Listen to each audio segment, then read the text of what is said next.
Hi, guys. I have a very big announcement to make.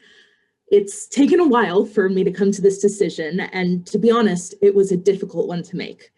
But I really feel that now, right now, is the time that I become an adult. Technically, that choice was made for me 7 years ago by my synagogue, but there's no way reading Hebrew is a legitimate qualifier. So now, at age 20, I'm left with two options: do the adult thing on my own, or stay a child at home, since a certain virus that shall remain nameless prevented me from choosing the safe middle ground of college dorms. And living at home wasn't super appealing. I really didn't feel like sharing a bathroom with my 17-year-old brother. So I'm doing it. I am leasing an apartment in Boston with 8 of my friends for an entire year, like an adult.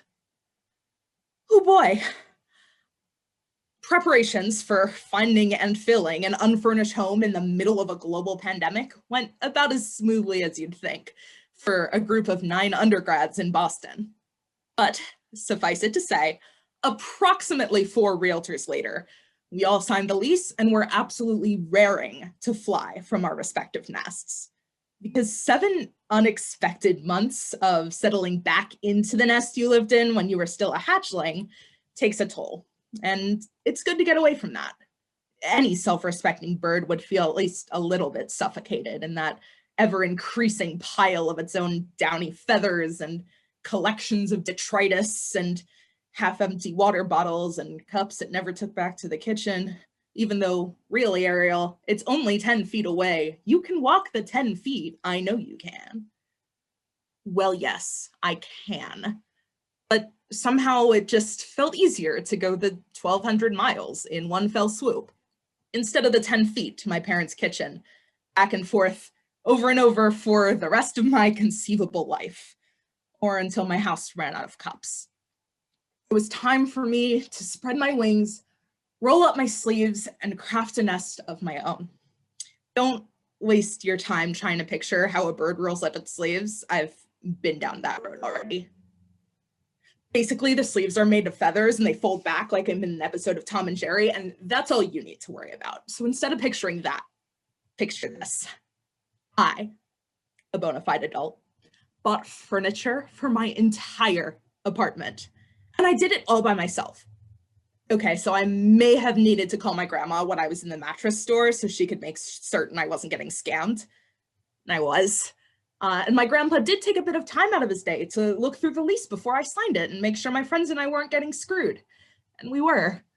And my family is essentially paying for my tuition and my rent and my Venmo balance and my credit card bill and my phone bill and potentially auto insurance? Gas? Unclear. But self-sufficiency isn't just monetary.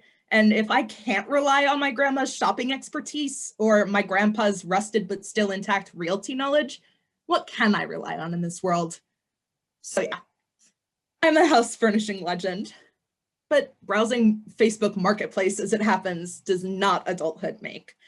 I mean, I'm still struggling to perform this wild day-to-day juggling act of online school and online friends and online work, and I'm developing an impulsive online shopping habit, and all those things don't feel very adult to me.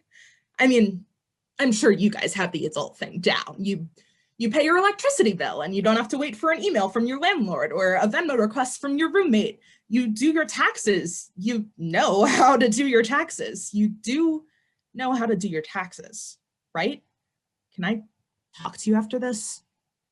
You do work and you get it done when you're supposed to. You have a car probably and can drive it, and you keep up with your paperwork and registration and insurance and all that. And you don't have to rent a house. You own your own place and have a mortgage and know how to spell mortgage. M-O-R-G? T? G-T? There's a T somewhere, whatever. Point is, I have more responsibilities now than I ever have before. I've learned that being an adult sometimes means being a provider, especially if you live with 8 other people. People rely on me for things now. If I tell them I'm cooking dinner, I ought to have a plan to cook dinner. I don't have my dad or my dining hall to cover my ass if I don't. It's just me. So maybe I order a pizza instead. And maybe I forget to let my phone receive new calls, and the delivery driver forgets what a doorbell is. So by the time our consolation prize meal has arrived, it's cold and soggy and sad and symbolic of my failure to be a person, and maybe I cry a little. Or a lot. Every time I let down the people in my home, I feel like a kid again. And I can't help but think that maybe I'm just not cut out for this. Like maybe in these, my formative years of personhood, something has gone horribly, inescapably wrong. Like maybe I'll be a kid forever. Let's refer back to that adulting checklist everyone has. You know the one, you're grown. Okay, furniture shopping? Check. Updating phone contacts to include the local pizza place? Check. Everything else, well, it's a bit touch and go, but I think I'll get there.